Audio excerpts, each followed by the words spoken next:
Phoenix. Hey, BYU lost Mark Pope because Kentucky lost Calipari, and because Scott Drew said no to Kentucky. And yeah, okay, I'm sure some will say he was never offered the job. That's fine. But they have their guy. And I'll tell you right now, there is a blitzkrieg of positive. There are some that go, wait a minute, he's never really coached college basketball. Kevin Young, Phoenix Suns assistant coach, will be the next, has been introduced as the next head coach at BYU. Wojciechowski of ESPN was the first to have this, for him to dip into a college story, but he had this story. There are like effusive amount of compliments coming out about him. People are thrilled about this. He was the highest paid, I think, assistant coach in the NBA, or among the top 5 highest paid assistant coaches in the NBA. He's the highest paid assistant in the NBA. That's why Woj would also be on it, because it's an NBA story. So that's exactly right. No question. I should have said that. I wish we had the tweets going, because here's a couple of tweets putting Mark Pope's new tithing dollars to good use in paying for Kevin Young to leave the NBA to be at BYU. Well, Mark Pope got a raise, and so if he's still going to give to the church, which I'm sure he will, then some of that money, I guess, will go to the new coach. It's a nice little circle of life to have going there in Provo. And then also, Matt Brown made this comment, which I didn't think much about, but BYU spending $30 million on a coach contract. Honestly, the biggest news than BYU hiring any specific individual coach. The Big 12 membership money and the gestures of what college sports is now and in the future can now change what some institutions might be with their norm when it comes to coaching contracts.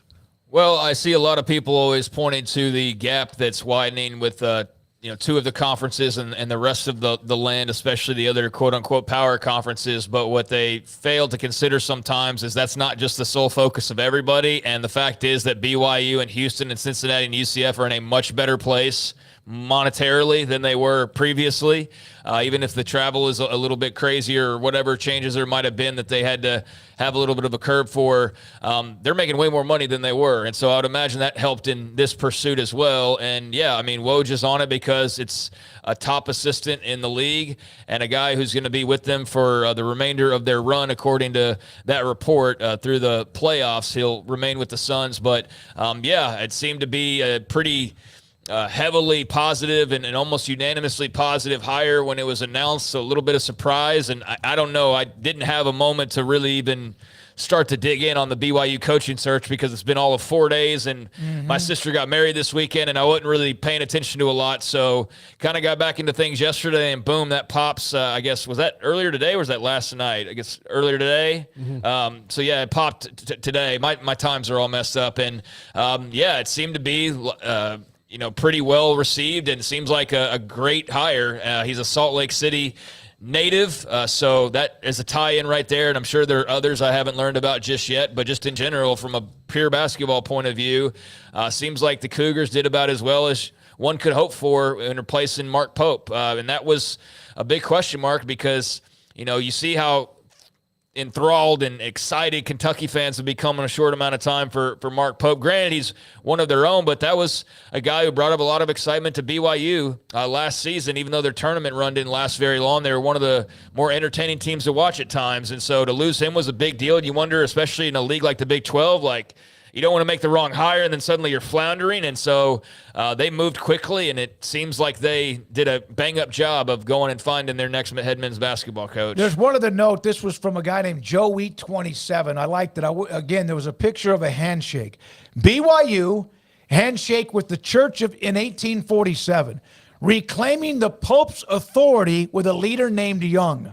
So the BYU fans have had a lot of fun with the hiring of Kevin Young from the Phoenix Suns.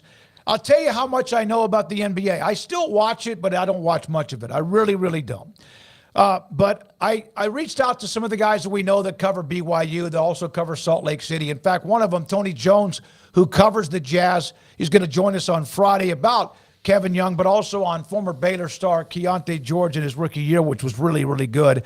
I said, hey, do you know anything about Ryan Smith? And a couple of them sent back a note. I said, can you give me a contact number? He owns the damn Utah Jazz.